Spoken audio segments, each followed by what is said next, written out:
Today's intention is to maintain calm, especially when there's chaos all around you. Hey, it's Bobby. Welcome to Student of Intention, where we help you enjoy the pursuit of purpose. And remember, don't wait, start small, learn as you go. Hey friends, welcome to Student of Intention. This is your host, Bobby Dysart.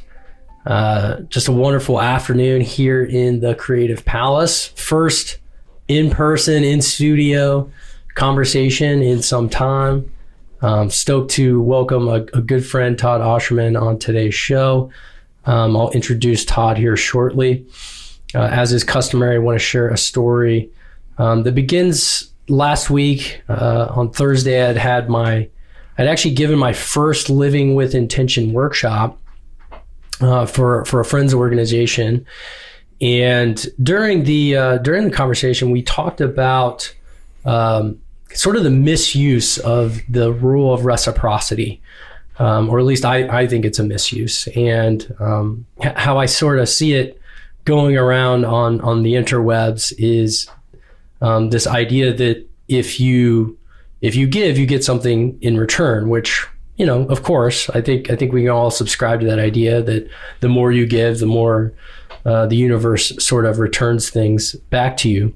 But as I'm seeing this rule of reciprocity explained, particularly on LinkedIn and amongst salespeople, which this conversation was for a group of salespeople, it's being explained as, hey, make sure that you're going around giving as much as you can so that you can get stuff in return, right? And from a sales perspective, it's like, lead your emails with some sort of content that's free. Make sure when you're making phone calls, you at least like share a tiny bit of wisdom, which again, in a vacuum is great, like giving away free content, helpful solutions to potential customers' problems.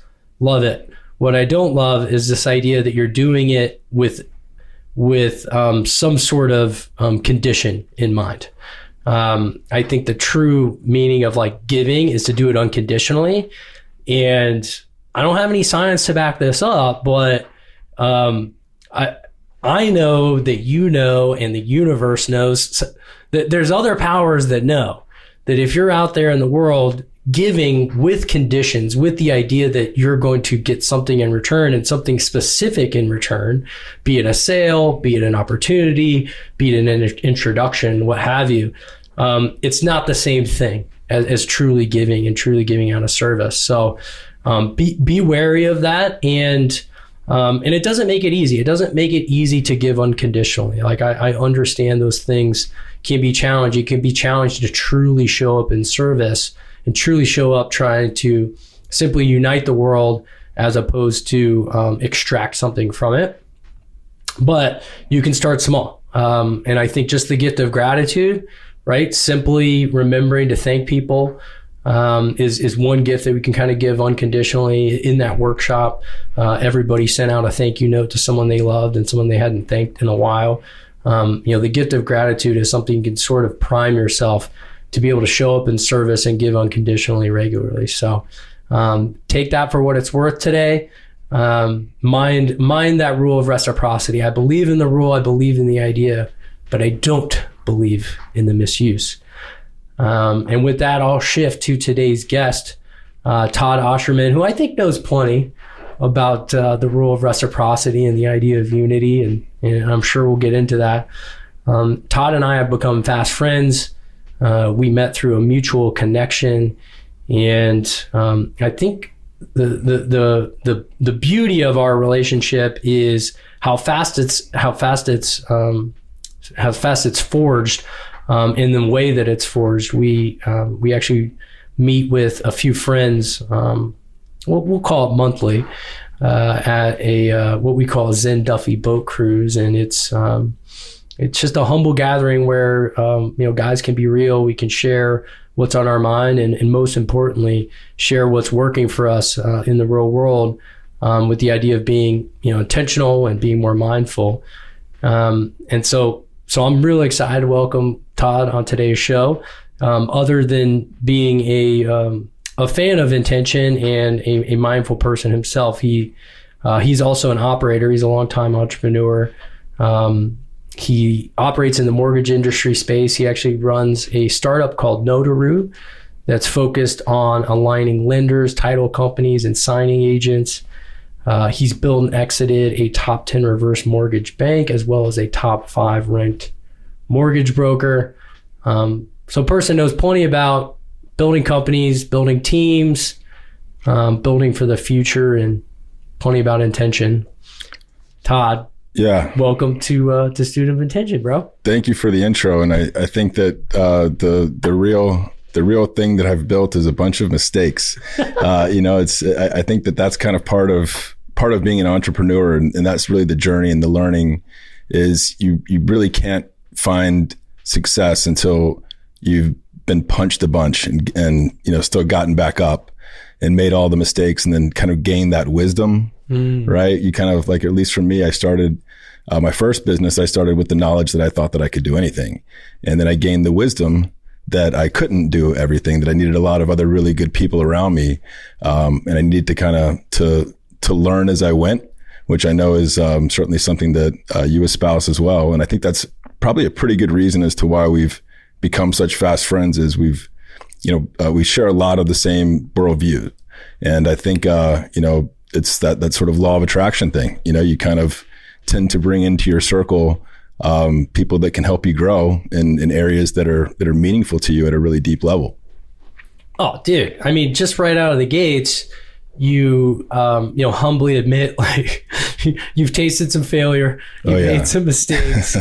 And that is so important in entrepreneurship, because I think we just get flashed with, big funding rounds and, the Facebook, the Airbnbs of the world, the Twitters of the world. And, we don't really see. I couldn't agree more. It's a failure, but you just throw it right there on the table. It was the wipeouts, I think that when I was learning how to surf, I sought out wipeouts, because I think, it's like any endeavor that you take on that's going to be challenging.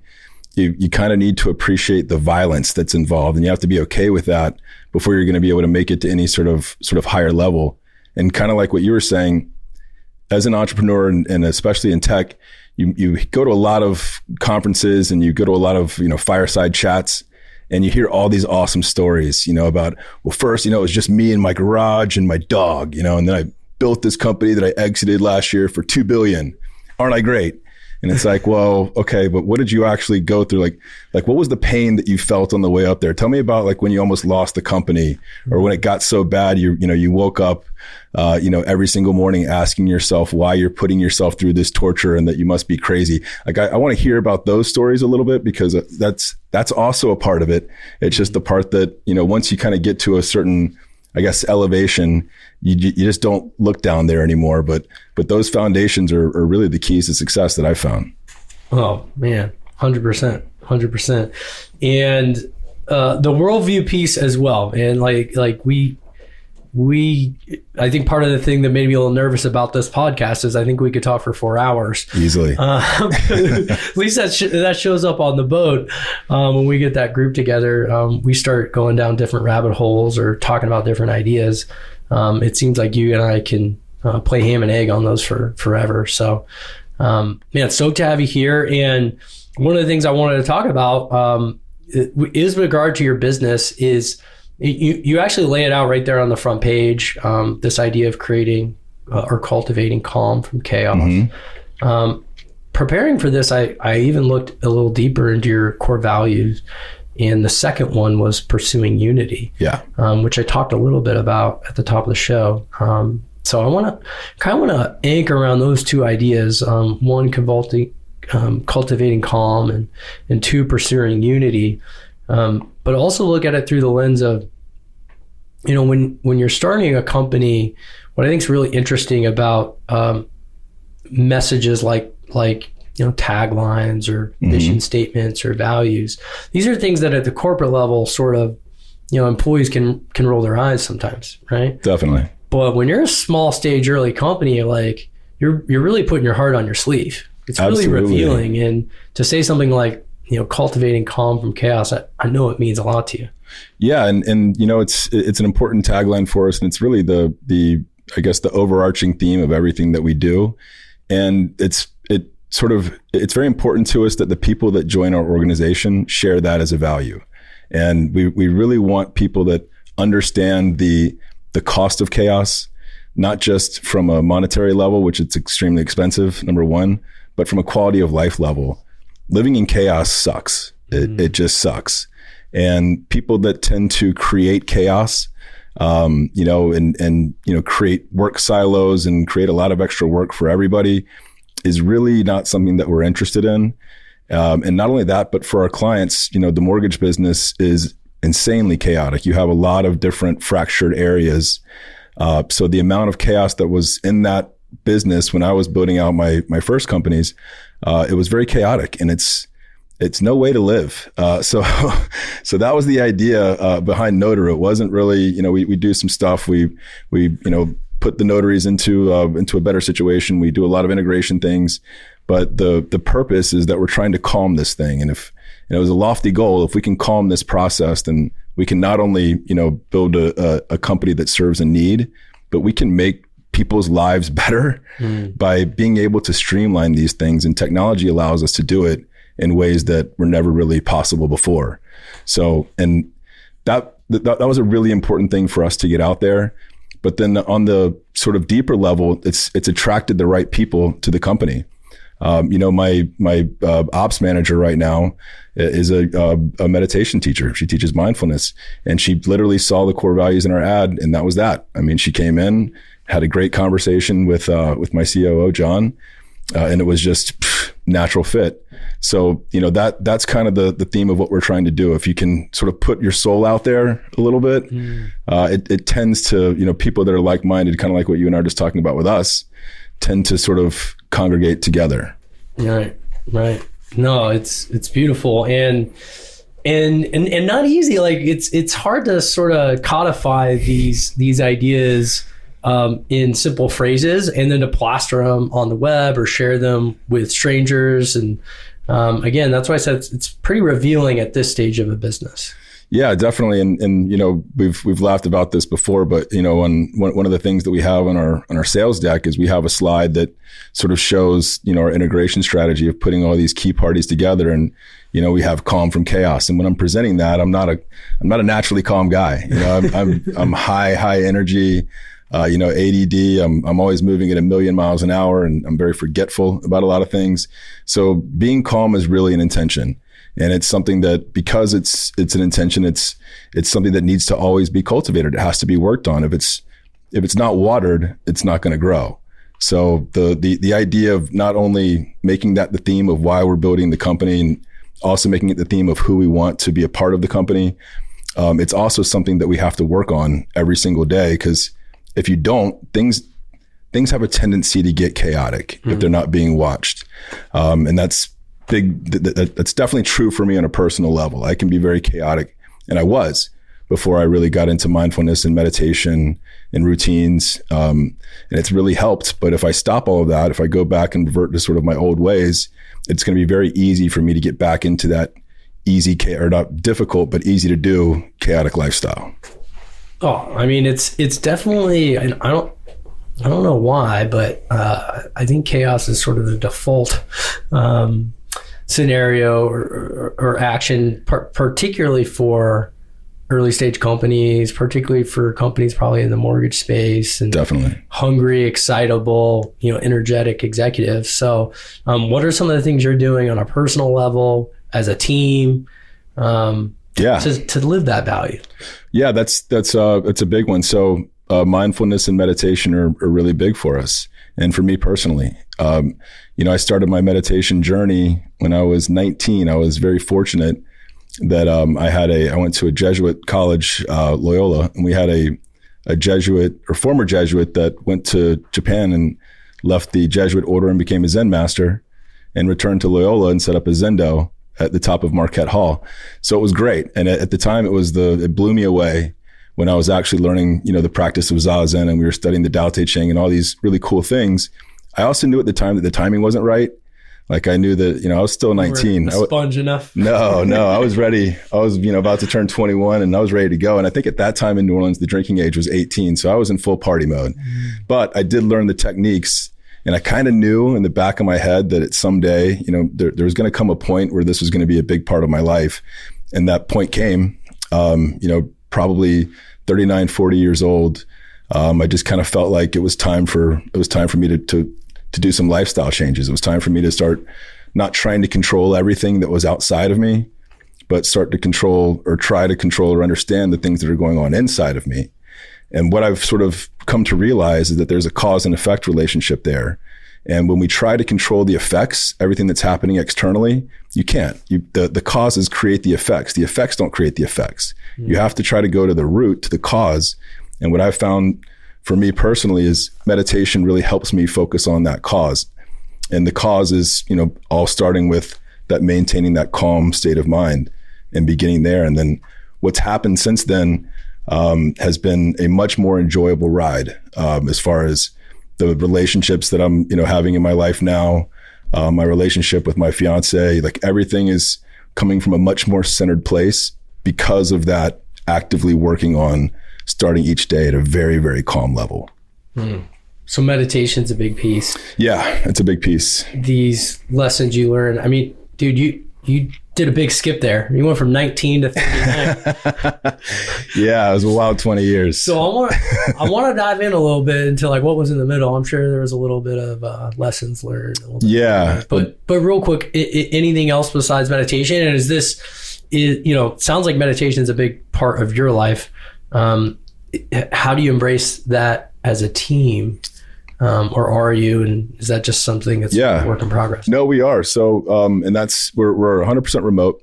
So we start off every meeting that we do, all of our all hands meetings. We always begin with Charlie, who's the our employee that was the mindfulness coach, comes in with a technique or a skill, and she kind of explains its history, and she teaches it, and we all do it. And from like box breathing, to just, sitting with a guided meditation to, just 5 minutes of silence, whatever the case may be, we start every single meeting, from that calm, whatever's going on out there. Let's take a little bit of time. Let's learn a little something about, where this technique came from or who uses it and why. And let's start there and begin our meetings calm. Mm-hmm. And kind of like what I was talking about with starting the day that I do every day, I start my day calm, and it really it allows me to be much more open and available to kind of listen to the signs that I'm being given through life. And it's the same thing with our meetings. When we are able to begin a meeting with a mindfulness practice, we're now more receptive and we can listen to each other a little bit better. There's a definitive line from the nuttiness that was just happening, in the office, right? Of fast and furious on the computers, talking to one another, working meetings, all that good stuff. There's a line, and we all recenter, and then the meetings have such a much stronger impact. Mm. And that's another part of kind of putting the calm from chaos mantra out there early, is we want to attract people that are going to be open to that. Whether or not people have, ever meditated or practiced mindfulness, whatever, that's not a prerequisite, but the openness to it would be. And then the other part of it too, I think that aside from just the meditation or just creating morning routines, I love paradoxes, and my favorite paradox ever is routine set you free. And there's truth in that. Structure creates freedom. Yeah. Yeah, exactly. So that's a big part of it too, is kind of a consistent morning routine of, all these little rituals. Yeah. I almost wanted to do this whole pod on paradox, because I know, I know how much that rings for you. Yeah, I love it. Yeah, man. I mean, and isn't that what it's about with regards to these little routines, whether it's before a meeting, to start your day, just punctuating our days with moments of pause, with moments of reflection, provides that structure that can allow the day to unfold in a little bit more of an intentional way. Definitely. Well, it's like you're accomplishing things, like especially to start off the day, you're accomplishing these things, all of these routines, you're completing things. You're intentionally doing things because maybe you don't want to do them, but you know that there's a higher purpose behind it, that it's good, and that kind of keeping that regularity is really important. So yeah, there's a really good anchor as far as that goes with being able to start the day off in a position of ownership. And, and I always like to say, if I can get through my full routine, which is getting ever longer, I think I'm up to like 11 things now. So I clearly don't get all 11 in all the time, but man, when I do, I literally feel like I can take on anything that happens to me during that day. I fear nothing. Versus if I'm out of town or something and the meetings are going to start early and I'm, jet lagged and screwed up from the time change, and I might just have a little bit of time to just sort of quietly reflect, after I get out of the shower or something, which is nice. It's not, I don't have the same readiness to just take, I'm a little bit more reactive versus proactive. And I think that when I'm happiest and at my best is when I'm in a proactive state. When I'm in a reactive state, I can be moody, very excitable. I get frustrated because I feel like the day is controlling me and I'm just sort of being blown around by the wind versus me working with the day and kind of working together. So it's become a very, very big and necessary part of my life. Me too.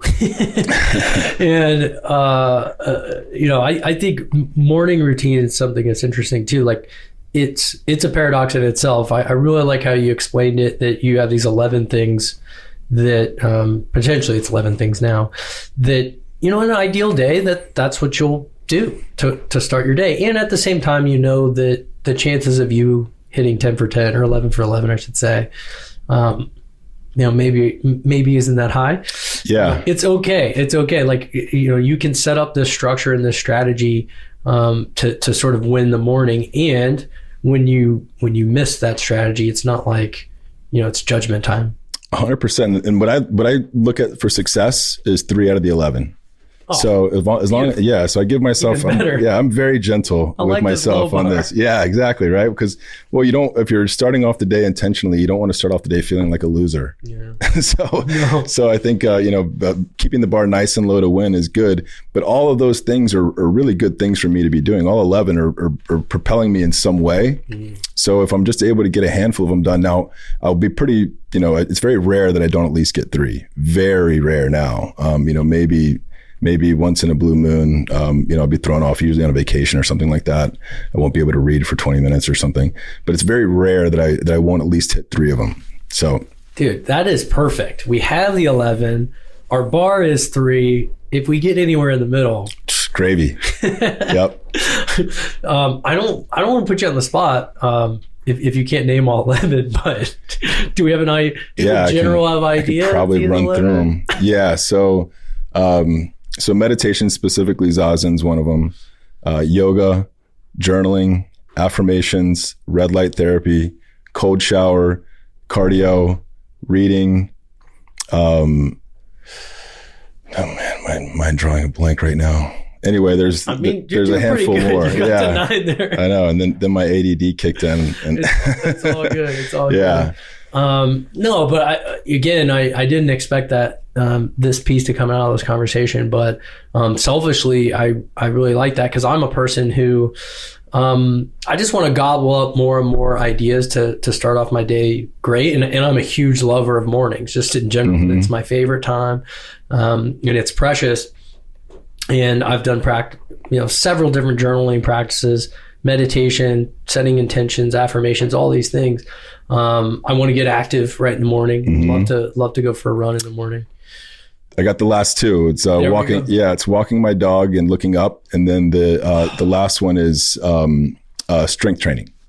Beautiful. So it's a minimum of, if I'm like going to pinch for that one, I can either do 10 pull-ups or 50 push-ups and hit that. There we go. That one. There we go. Cool. I'm glad that I got it. That was going to bug me if I didn't get that out. So thanks for your patience. I was trying to throw you. But hey, dude, it's just great. Again, I mean, the more important part I think here is that you have all these options that will set you up for success, and yet you have a realistic bar for yourself to make sure that it doesn't turn into a negative. Exactly. Yeah. I mean, what's the point of setting all this stuff up if it's going to just be an albatross? You know, it's got to be something that you feel good about. Otherwise, like, you know, pick something else. Exactly. So now in the spirit of that first part of our conversation of revealing some of maybe the challenges we go through either entrepreneurially or personally to arrive where we're at along the way, right? Like somebody listening today is like, man, this guy Todd, he's really on it. He's an entrepreneur. He does 11 things to start his day to make himself more mindful, more intentional. You talked about when you were 19 years old, you definitely weren't there. You had some of the teachings like right in front of your face, literally. But maybe you weren't ready to accept them. Let's go back in time a little bit when maybe you weren't so mindful. You weren't maybe so calm. You maybe were a little bit more subject to chaos. Yeah, absolutely. And it's one of those things it was weird. It's, you know, I think a lot of our life is really just an unfolding. So we don't recognize important events as they're happening necessarily, but sometimes we do. You know, sometimes we kind of feel like we got struck by a bolt of lightning and it's like, wow, this is a game changer. And the first time that I actually sat in Zazen was that bolt of lightning for me. Now, the funny part is, of course, you know, I kind of took the class and was really engaged in it and loved the teacher. We learned Tai Chi and Ikebana and you know, Gestalt sort of discussions. So it was great. And I can remember that class far more than I can remember any other class that I've ever taken. But the part that I knew that how I kept it with me, if you will, was I kept my notebook from that class that I still have today. And I lugged that sucker with me to every place that I lived every single year. I always knew exactly where it was from the time that I was 19 till today. And, you know, I go back and on occasion, I'll flip through kind of my thought process and the notes that I was taking when I was learning about the Tao Te Ching and Lao Tzu and, you know, all the ways of the paradox, right? And the thread that sort of the Tao that sort of, you know, unites us all. And all of those, like those thoughts that I had in that book are the exact same thoughts that I have now when I start to look into those things. So, you know, it was kind of nice that even though I wasn't practicing, you know, the calm methodologies that I am now, it was still very precious to me, and I kept the thought process with me. So I still always had it. I just wasn't exercising it. Yeah. No, that's definitely an interesting thing you made me think of, going back into journals. And I did like 6 months worth of morning pages, which is 3 pages of unprompted journaling to start the day. And it's taught in this book called The Artist's Way, which I think I've mentioned several times on this pod, by a woman named Julia Cameron. And I think I first started doing it in like 2018. And for the first time in a long time, like I went back and read those. And what was interesting is, you know, I consider this last year and a half in particular of studying intention, of hosting this podcast, of writing this newsletter, and writing my book as this sort of like very distinctly different time in my life. And yet what was interesting is reading through those pages, there's a lot of the same ideas that seem to circulate in my being that I sort of dumped out on that page. And I don't know, I just thought it was fascinating that you just shared that. Yours is spanning 20 years, but it's pretty crazy. Like, I think we can change a lot, and we can, we can put into our, sphere a lot of different things, but, what interests us at one point, will show itself again. And, it's pretty remarkable to hear that's kind of how it was for you. Yeah. And the same things that attracted you then are still showing up and attracting you now. It's so true, and I think it's just that awareness that we start to grow into, where it's, and that we kind of find beautiful now. It's like, I didn't think awareness was all that beautiful back in those days. The thoughts were still there, a lot of the same experiential thoughts were there, but the beauty in being aware of them and sort of being able to step back and observe the thoughts versus sort of being in the thoughts, I think is the biggest change. And you made me think of something when you were talking about the journaling. And I've always wanted to, I wanted to ask you this before. but we've talked about, you talked about doing sort of guided journaling. And I've always wondered what that was. And we've tried to do it on our boat rides a couple of times, brought journals and everything. We never got to it because we always end up talking and then the time just flies. But can you, I don't know if you have or not on the podcast already, but I would love to hear a little bit about how that works. Yeah. Well, I think guided journaling might have been a phrase that got thrown around that I don't think is accurate, because it sounds a lot like guided meditation. For the boat, I was just going to provide some structure for us to journal on the boat, to reflect our experience, because during the boat ride, as you mentioned, like, we just get to talking. Yeah. And communication's great. Like, talking and conversation, much like we're having here, is awesome. But it's one form of discussions, one form of communication, right? And particularly for that day, we were talking about listening, and listening can be practiced. I think one way to really practice listening is by writing and by recording and reflecting and observing. So for whatever it's worth, during that, I was going to run us through a reflection exercise. And one reflection that I like to use, a reflection structure, is name an experience, like, what did I do, what did I learn, and what helped, right? Awesome. And so for that, it was just like, hey, let's pick, for this exercise, let's pick one experience. It could be on the boat, it could be from earlier that day, it could be earlier, from something, back in the day. But just pick out a single experience, record that experience, pick out what we learned from that experience, and then what helped us have that experience. I feel like I should be taking notes right now, man. I love that. That's beautiful. And was the intention then, was this going to be something that we were going to share, or was it just going to be something that we were going to keep journal and that was just going to be for our own personal reflection? Or how did the whole thing plan to play out? Why not? Right? I think what you're actually touching on that I was going to bring up in the beginning of this pod is how things can just evolve. And the Zen Duffy boat is this beautiful thing that, like, started off as just one boat ride with 4 guys, and hey, let's just get some guys together that we know sort of think about, personal development, working on oneself, the power of, of being present, et cetera, of awareness, right? And in short order, the team, grew quite a bit.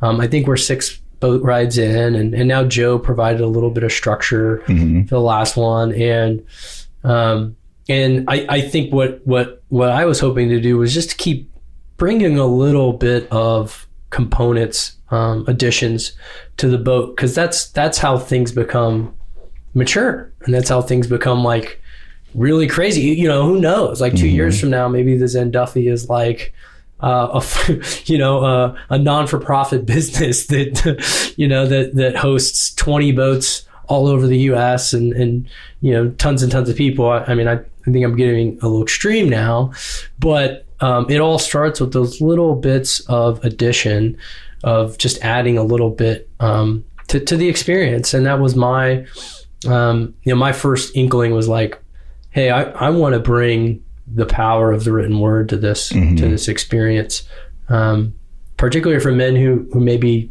don't journal that much, or don't even know where to start. Yeah, man, what you just said was so powerful and real, right? And I think that the Zen boat is the perfect sort of alliteration of that. Of, it was a seed, that started out as a seed, just a little idea, casual conversation. Hey, maybe we should try this. The seed got watered and is really beginning to flower and sprout. And as you mentioned, it's starting to potentially have other seeds that can pop off and also be nurtured and sprout themselves. And it's so fun because whenever I think about the concept of seed and growth, and this is, a little out there, but it's the way that I view it. It's like our brains are embryonic. And embryonic? Like when you look at the look of the brain is like a seed, right? And that's, I think that concept and understanding the power of that seed is very, very important. And if we look at watering, our brains, watering that seed or helping our brains to thrive, the ways that we do it are through turning inward and having discussions, listening, writing, reflecting, being aware. All those things start to water our brains. And in my experience and my beliefs are that those are the causes that create the effects and create the really, transcending experiences of the Zen boat of a bunch of guys that were very loosely connected at best to creating, a really tight bond and the ability to grow kind of together in a trusting way, quicker than anything I've ever experienced. And it's weird that, this late in life is when that opportunity sort of popped up. But I think that the energy and the excitement that all of us have about that event and the gathering of it is very powerful and has that, explosive capability. I mean, we don't want to keep it for ourselves. We want to share it. It's one of those things that it's, we can't because it'll get way too chaotic and we're already tapped out, already. But it's one of those things where it's like everybody should be able to experience this, and everybody has the capacity to experience this.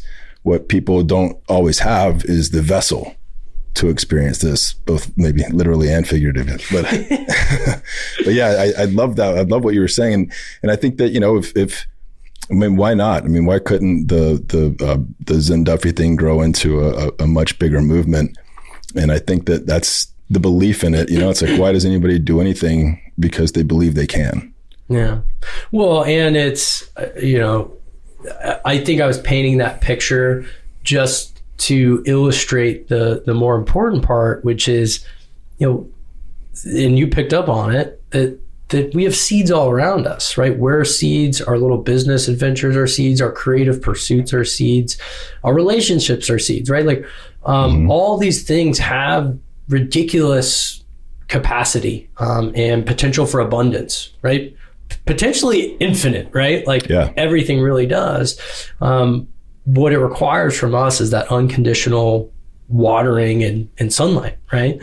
And I just don't think we don't subscribe to that enough. We're so outcome focused, right? Yeah. You actually, when you were going through what you just said, you made me think of this phrase that keeps coming up in Pressfield books that I read. And he quotes the Bhagavad Gita, and it says, "You have the right to work, but for the work's sake only. You have no right to the fruits of work.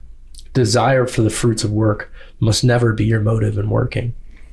That's full circle to what you were talking about at the beginning of the show with, the what's the desire of this service that people are doing on the reciprocity concept. And if the desire is, to truly just help people and to give somebody a leg up or maybe motivate somebody in some way, that has a tendency to come back to you.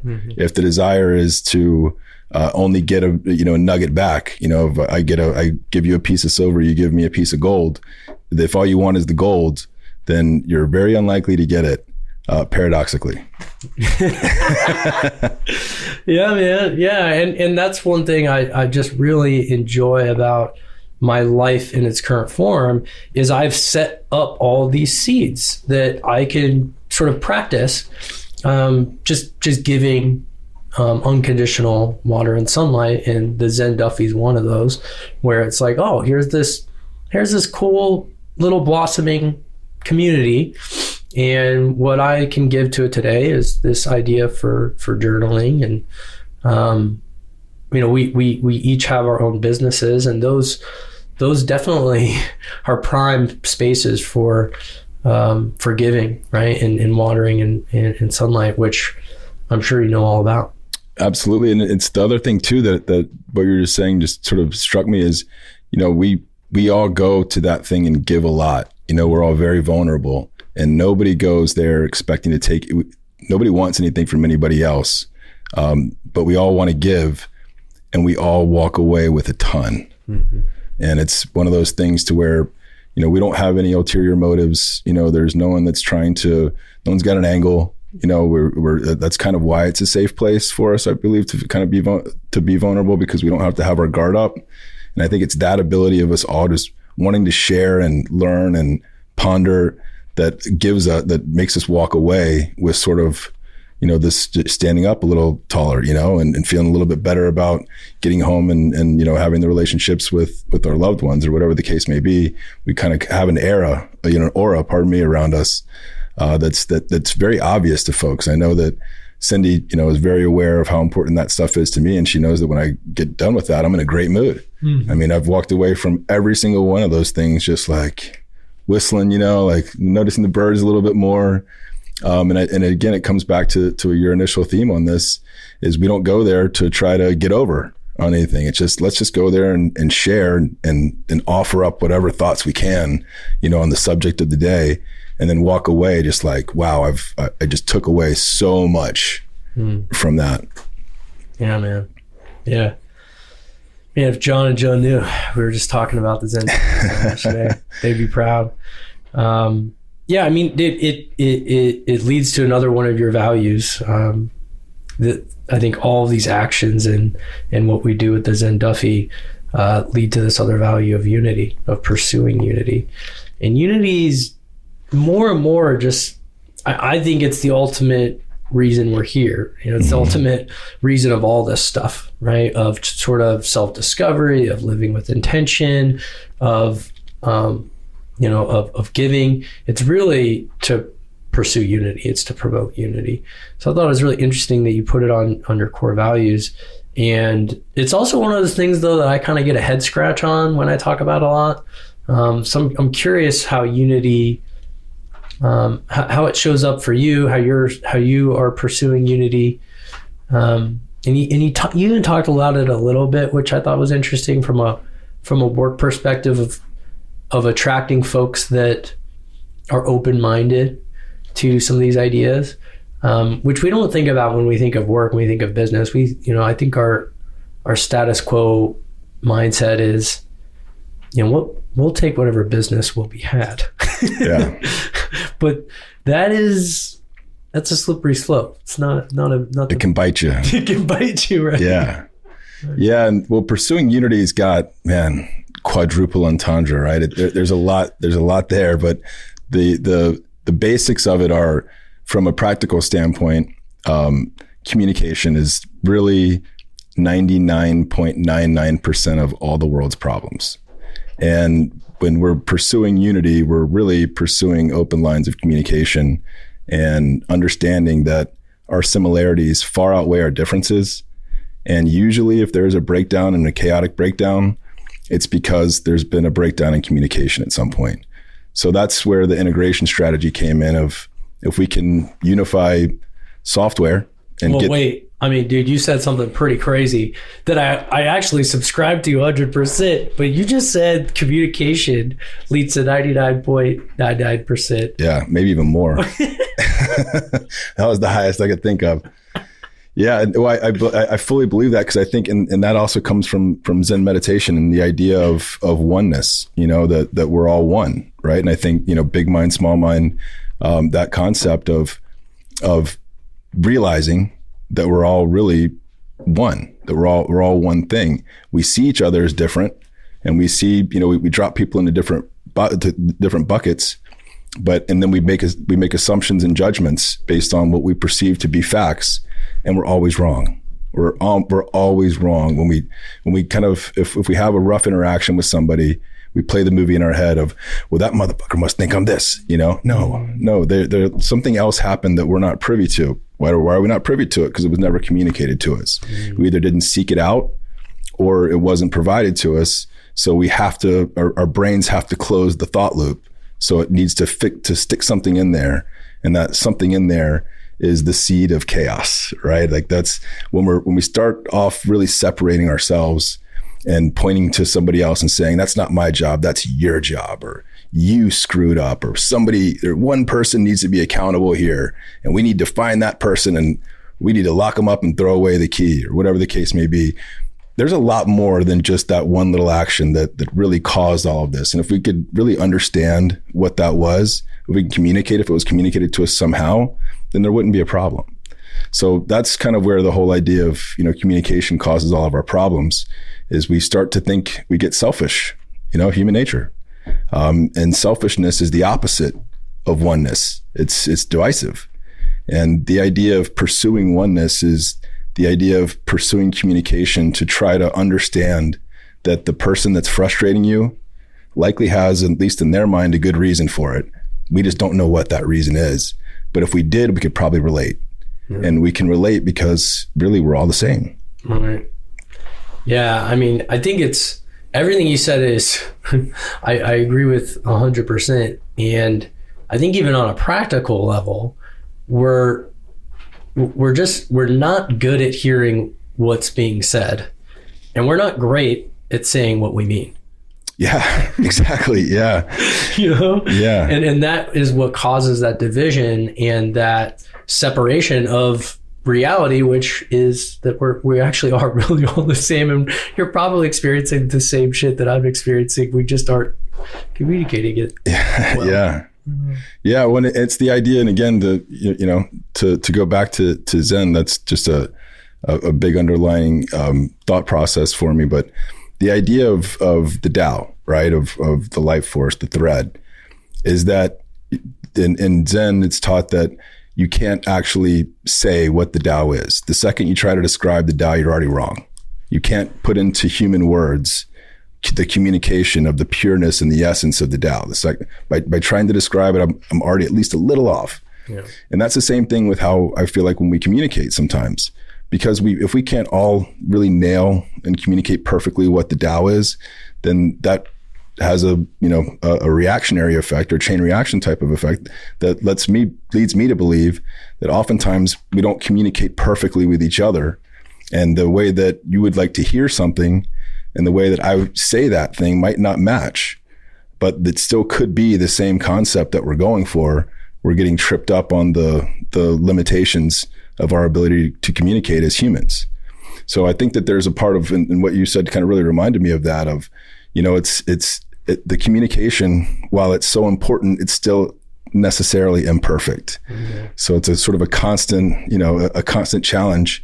But what we can do, it's a very noble pursuit, I believe, to try to get better at it. And because you can, while you can never nail it perfectly, there's definitely degrees of missing. And I think that effort and that intention to seek out and understand different perspectives, or not be so quick to jump to judgment, it really speaks heavily to that, of trying to understand it. Because even though it's not going to be perfect, if we're close enough, then we can start to relate, and then we don't have to say it anymore. Our brains wrap its head around it, and then we're able to sort of understand all of a sudden, and then we're not so mad. It's like that thing when if someone does you wrong, right? If you walk by and you see Joe and you're on the street and you're like, "Hey Joe, what's up?" And Joe walks right by you and doesn't say hi to you. You're like, "Well, damn, Joe, I don't know what did I do to Joe? What, is Joe mad at me? Does Joe just suck now? What's going on with Joe, man? Joe, when I see Joe, I'm going to tell Joe a thing or two about a thing or two, right? You build up this whole thing. And then maybe if Joe comes back to you later and says, "Hey, Bobby, sorry, man, I just didn't see you. I had a call on in the ear and I was really, really focused. So sorry, man. Of course I miss you. I love you, all that stuff." Then all of a sudden you're not mad anymore. Right. It's like all that anger goes away because now you get it. Now you understand where he was coming from. The communication was there. So all of that effort and energy of trying to figure out, well, do I not look right? I mean, does he not like the way that he doesn't like my bag? Does not like my dog? What's going on here? All of that energy just gets wasted, and it's because of that problem that we have with that sense of self versus that sense of oneness. Right. Yeah. Well, with 99.999% of communication causing all the problems, the bar's really low. So, yeah, exactly. So trying goes a long way, right? Being mindful of the words we say, being a little bit more patient, and hearing the folks that are trying to share their experience with us, it goes a long way. Yeah, and sort of approaching it, even though it's, in that example that I just used, it's very easy to get frustrated, but it's very intentional to look at it from a calm perspective and say, there's probably a pretty good reason Joe didn't say hey to me. I mean, that's not his style. Would have been the better way, even though it's still a miscommunication, it's a matter of degree. And I believe that, approaching it from sort of a calm intent would put into it would affect your day a lot less than allowing that chaotic intent of, well, what is he saying? What is he saying? And that's the subtle difference that has sort of dramatic impact. Absolutely. Man, we've all had those stories. I want to talk with the time we have left about, I really want to talk about the master's key, but I think it's too deep. I think it's too big of a topic. So I want to talk about, you share this often about, folks who, particularly over the last year, just keep showing up, sort of in aid to some of the work you're doing, to your own life journey. I think you even slotted me in that, which I'm honored, and I'm really interested in this because this is what I consider the third phase of living with intention. I call it alignment, and it's basically the universe taking a nod and saying like, hey, we get where you're trying to go. Here's some help. What's been your experience in particular? Yeah. Wow. You just nailed it. And that's that could be my lead out, daily gratitude for my gratitude journal every single day, or the relationships that I've formed over this past year. It's been astounding. And I believe that kind of as I was able to more visually understand the point of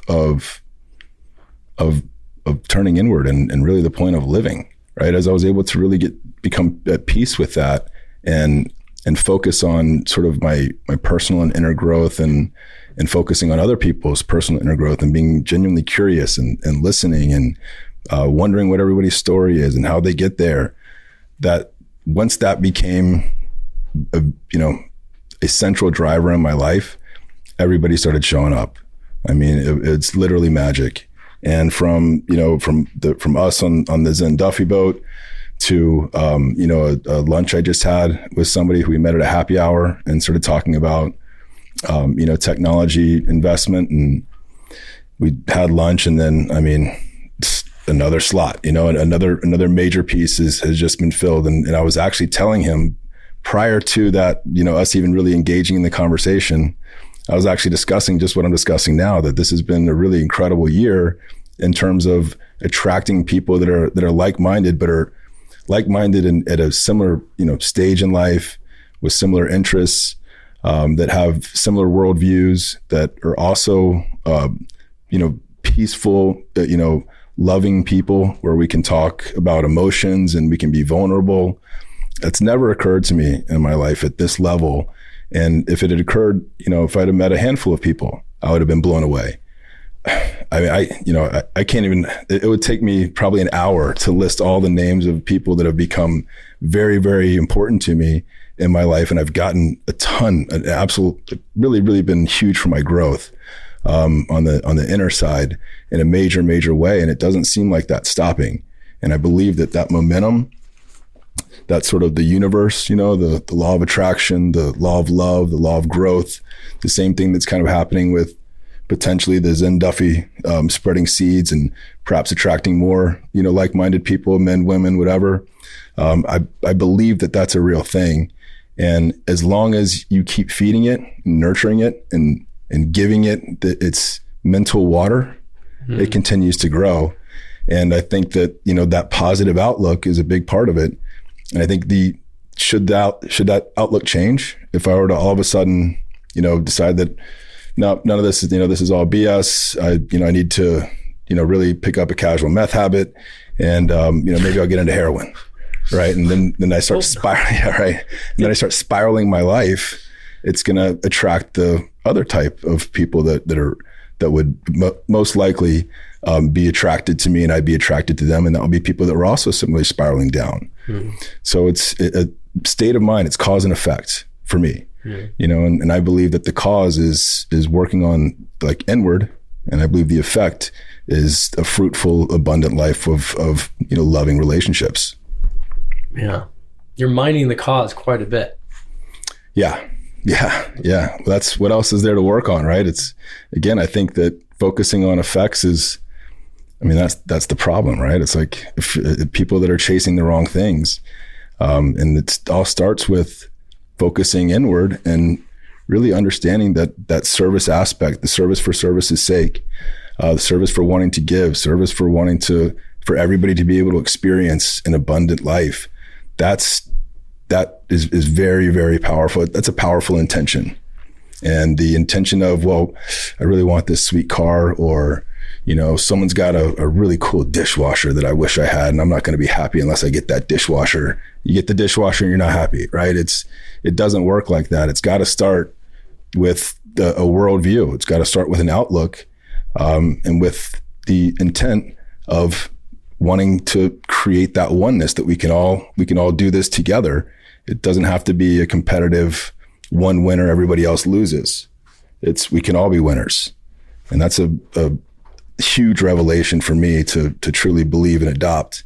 But I believe that's central to this unbelievable year of relationships that I've been having. Yeah. Well, man, it's been awesome to know you this short amount of time. I mean, I think it's only been a few months. Yeah.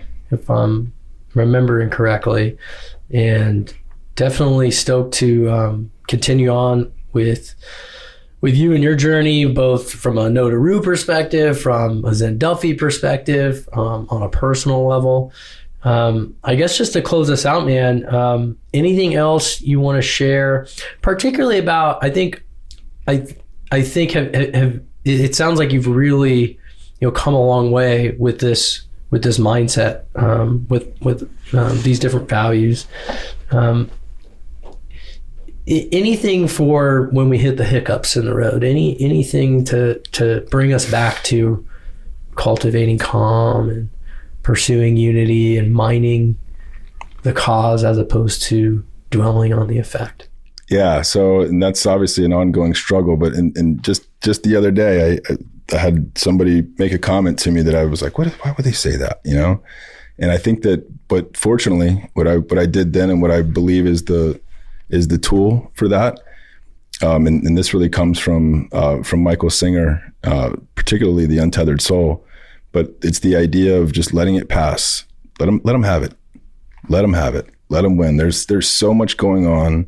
We're literally on a rock floating literally in the middle of nowhere around one out of at least a trillion stars. It really, trying to focus on that and bring myself back to that space and not let the moment make it small or make something small really big that's so infinitely small.